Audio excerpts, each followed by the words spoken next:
You're listening to the greatest multifamily investment advice show.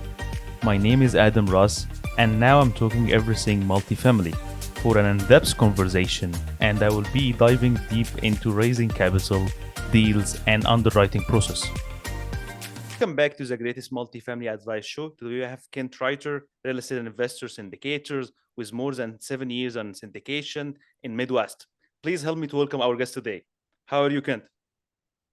I'm doing great. How are you doing? Thanks so much for being with us today. And before we jump into interesting subjects about syndication, I would like to ask you what was the motivation to jump to commercial real estate? Yeah, that's a good question. I mean, it was really about the ability to scale. So I started out in more residential house flipping, doing duplexes, a lot of different things. They were more of a hobby at the time when I still had my W-2 job. Mm, And all of the strategies that I had implemented, probably 4 or 5 of them, mm, none of them gave me either the scalability or level of returns mm. that I really wanted. And so, you flip a house, you can make a lot of money, but it's not a scalable thing, not for me at least. So that really led me to figure out, well, what else is out there? That led me to multifamily and the ability to buy, 100 units under one roof instead of buying Mm, 100 houses. mm. And then I learned through great mentors about syndication and that you can further expand and diversify by investing alongside other people. And that was really a game changer for me. That was kind of what really set the light bulb off. Mm. And from there, I was really off to the races with I knew the strategy that I wanted to pursue for the next 25 years.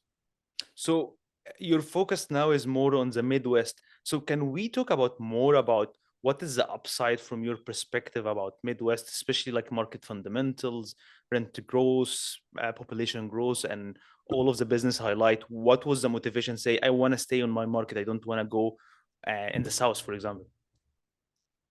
Sure. So there was some of it is strategically driven, some of it is just practical Mm, as a place to start. So I live in the Midwest. I live in Indianapolis, mm, which you talk about market fundamentals. Indianapolis, I think everybody probably saw the CoStar article, but Indianapolis just hit top of the list for rent growth. yeah. Looking year over year, was over Miami was the big headline. Mm, And so it's pretty incredible. I mean, it's one of those things. So there's that piece of it. That I've always believed in the Midwest, mm, believed in the stability of it. We don't have these big cyclical up and downs, right? It's very steady eddy with constant growth. That's one of the reasons I think we're seeing such high relative rent growth now, because we haven't seen it yet.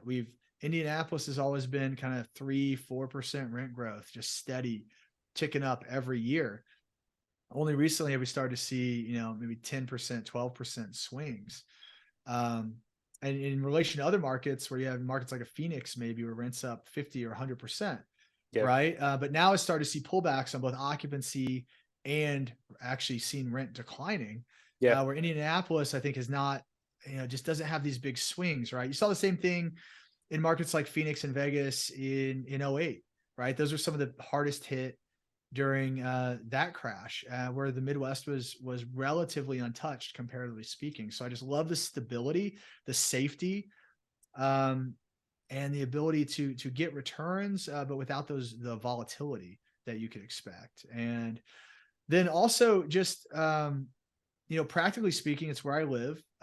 Knowing that I wanted to be able to drive to all the properties when it was just me doing this, I didn't have a team. I wanted it to be realistic, and I didn't want to be flying around all around the country, because that's what I did in my previous job. And part of getting out of that was to have more time with my family, Mm, and that was part of real estate for me.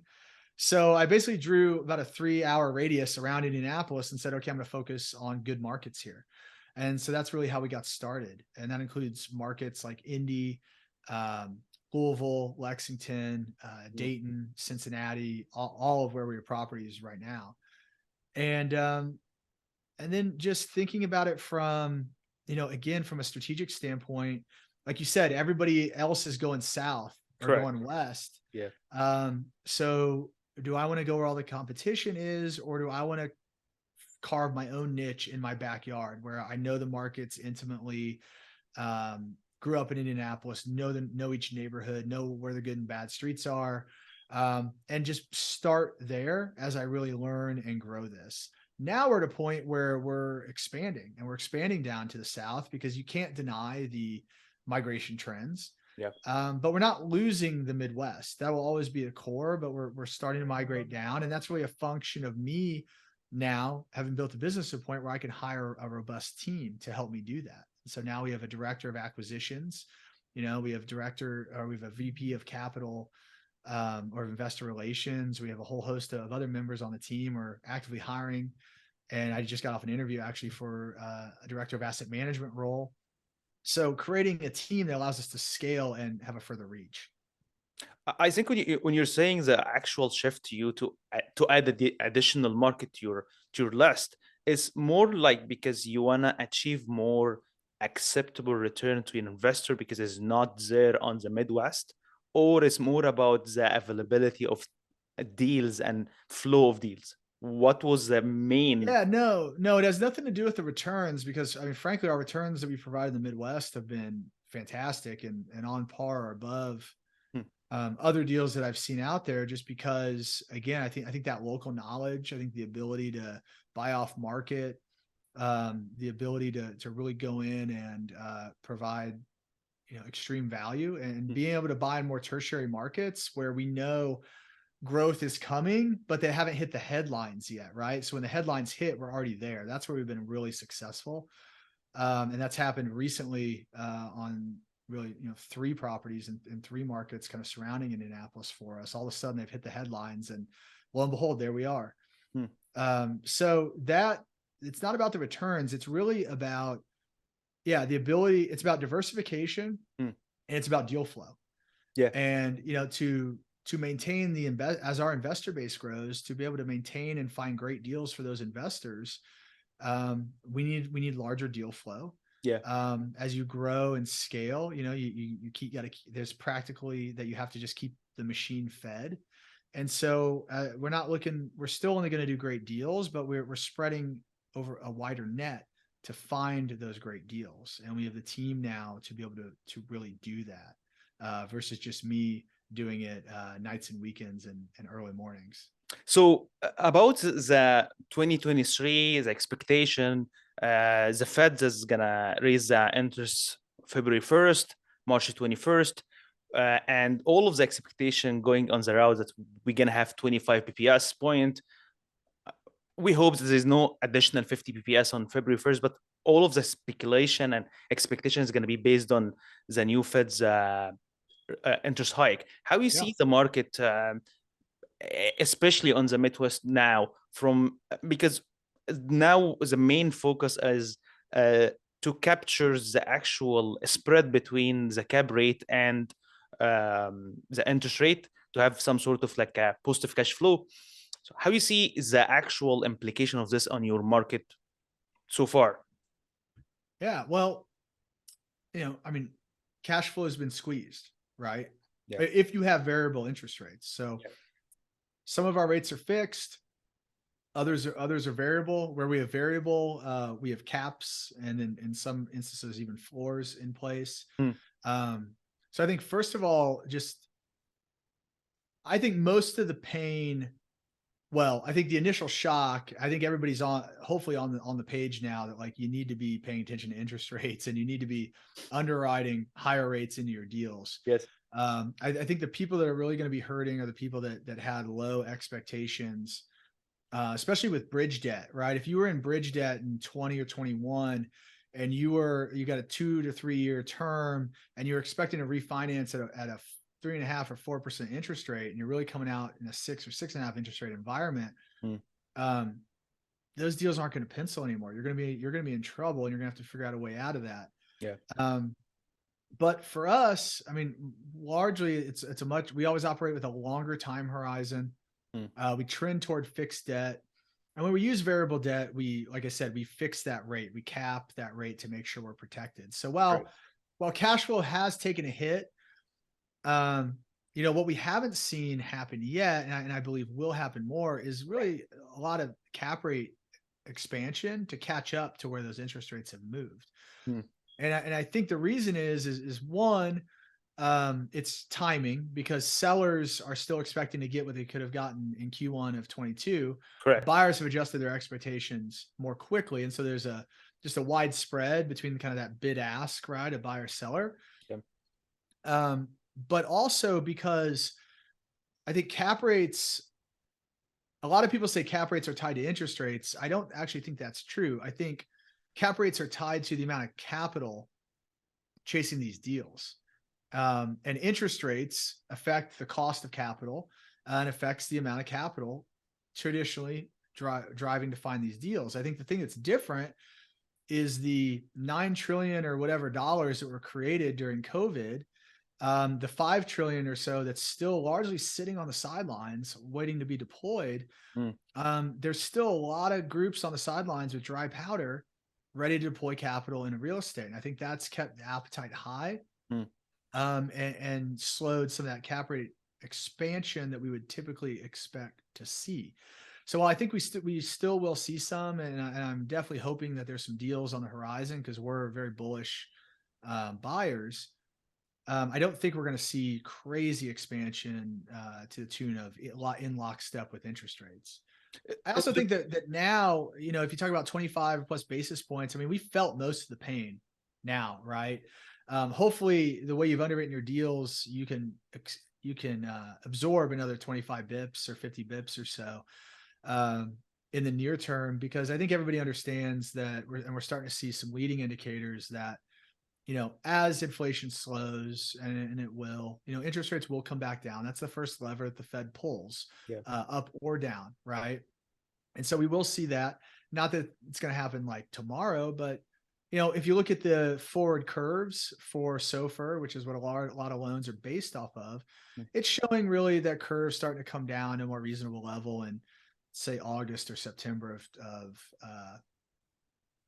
like 2024. So there's still time where we're going to be high and we're going to plateau for a little bit. But if you can make it through that, there will be a return to normalcy, I believe. And at the end of the day, if you're buying great real estate in good markets, the value will still be there, especially as rates come down. I think there's a valid point here, as everyone sees that the expectation of the sellers starts to be more reasonable. And this is basically a point of the cap expansion, with the price going down, to have it more realistic with the current interest hikes. And all of the expectation, and you mentioned, is all of the recession is going to settle down by end of this year, and then started to go to the norm on 2024. So about you mentioned on the beginning the mentorship and building your brand basically in commercial real estate investment, especially that you know that this is more like a team sport. Can you tell me what was the motivation to say, okay, I'm starting this business, I have to hire a mentor? Oh, just the recognition that there's a lot I don't know. And one, I don't know everything. Two, there's probably a lot of stuff I don't even know I don't know. I came from management consulting, so I had a great business acumen, but real estate was new to me in 2015. I had passively invested in a handful of deals, but again, that's passive, right? So I knew if I was going to take a new endeavor, I needed some training. And so I got into some programs and signed up for some training courses. Then when I knew that I was going to start Hudson Investing and I was really taking on other people's money, and I took that very seriously, I knew I needed to put myself in a position to be successful.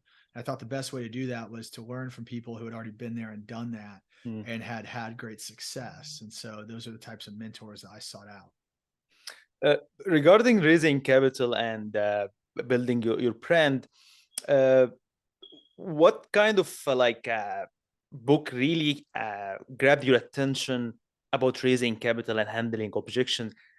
As a new player for the last 4 or 5 years, what was a big objection you got with your investors, especially with raising capital to buy hundreds of units? I think this is one of the main subject differentiate between active syndicator and regular real estate investor.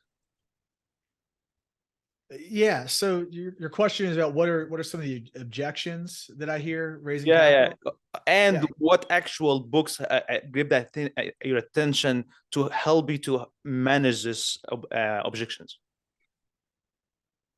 Yeah, good question. So book wise, there's a couple books that I really like. Joe Fairless has a great book on Yeah, syndication, yeah, best ever real estate syndication book, I think. yeah, correct. That is probably the most comprehensive guide to how to be a syndicator. I mean, raise capital and other things that I've read. And Joe's a great guy with a fantastic knowledge set. Hunter Thompson's got another good one. Yeah. It's was it raising capital, and I got it. It's on my shelf. Raising capital in real estate, I think is what it's called. But Hunter Thompson, that's a great guide, more granular on capital raising. I think though it's a really good formula to follow if that's something that you want to do. And some of the objections. Oh, another great book just for anybody that's presenting anything is called Pitch Anything by Oren Klaff. And that's a fantastic read on just how to structure a presentation based on a lot of psychology and a lot of neurology and just understanding how the brain works and how you can better structure your presentations and how a lot of people do it backwards, essentially. So that's a good one. So yeah, back to objections. I think a lot of people I talk to, it's their first time investing in real estate or potentially investing in real estate. I think the first hurdle is, they're not sure they should invest in real estate. They think real estate is risky. Yeah. They know an uncle who, lost his shirt on a bad duplex or something, right? Yes, correct. So getting over that, you really have to start. You have to ask questions. So the biggest tip I can give people is if you're having an investor call, the first call, you should speak like 20% of the time, and you should seek to have them speak about 80% of the time. And you're really just asking questions to understand where they are, because only once you understand where they are, can you really deliver the right message for what they need to hear. Because they may not even, let alone not wanting to invest with you, they might not even know they want to invest in real estate yet. Right. So it's, do they want to invest in real estate? Are they confident of that? Now, there's a lot of ways to invest in real estate. So do they want to invest in multifamily, right? Why is that good? Do they want to then invest with you in the way that you invest, right? And then lastly, do they want to invest in the specific deal that you're offering? Yes. And so I think there's these 4 levels that you have to get through and gain trust at each level. And you really have to lead with education. Because I truly believe if you provide the education in the way that I was provided the education, that light bulb goes on and they recognize that this is something that they need to be doing. But I've never been kind of a hard salesperson, and I've never had success that way. So I think it's just lead through education, educate people about the opportunities. Because just how the human brain works is if something's unfamiliar, it's initially tagged as risky. Right. And something that should be avoided. So a lot of this is people just aren't familiar with how it works and it seems complicated, so if you can make it simple and increase their awareness of it and reduce that, that level of risk that's going off in their brain just because it's unfamiliar over time, I think you can get people to understand the opportunity there. Man, I like what you did, especially on the last 4 years, 700 unit in 4 years. Coming to the main question here, after 4 years on syndication, how you see that your strengths to jump from duplexes and triplex to have a 700 unit in 4 years? How you describe your strengths? My strengths? Yeah. Well, mindset. Number one, I work a lot on mindset. Everything starts with your mindset. I personally believe that I can do anything. I truly believe that. And I have a lot of examples of success to back that up, but also a lot of work on myself to believe that. So it starts with crushing limiting beliefs. We all have these beliefs, these things that we tell ourselves or other people told us or came from our childhood about what we can and can't do. So it's about getting past that and believing that you can do whatever you want to do, but you got to believe that yourself. Nobody's going to give that to you. So that's a huge strength of mine, is just my mindset. I think two, my ability to motivate and my ability to just elicit passion in other people. And honestly, I've been humbled by my ability to attract great talent. I'm going through that right now. I mean, the team that we built is just frankly humbling. I can't believe that these people are interested in coming on board and getting on this crazy journey with me, but it's fantastic. And then lastly, I'd say my strength is being able to take really complex topics and simplify them and make them easily accessible. Whether it's a renovation plan, communicating it to the property manager, or whether it's an investment idea and communicating it to an investor. I think in all those ways, just being able to boil things down to their essence and make it simple and approachable and easy to understand. I think we had great fun today. A lot of information about Midwest. My last question will be, how the people can follow your success? Yeah. Well, I'd love to have people reach out. Our website is hudsoninvesting.com, and you can learn about my team and our projects and sign up to be on our investor list if you're interested. The other way is I have a podcast called Ritter on Real Estate, where, similar to this, I interview great people and we talk about commercial real estate. And lastly, you can follow me on social media. Again, it's Ritter on Real Estate. And yeah, I mean, those are ways if you want to track our success or get in touch. We're happy to hear from you or set up a call, help in any way we can. Happy to bring you again to the show to talk more about your success. And we really appreciate your time today. Thank you, Kent. Oh, thank you so much. I had fun being on the show. Thank you.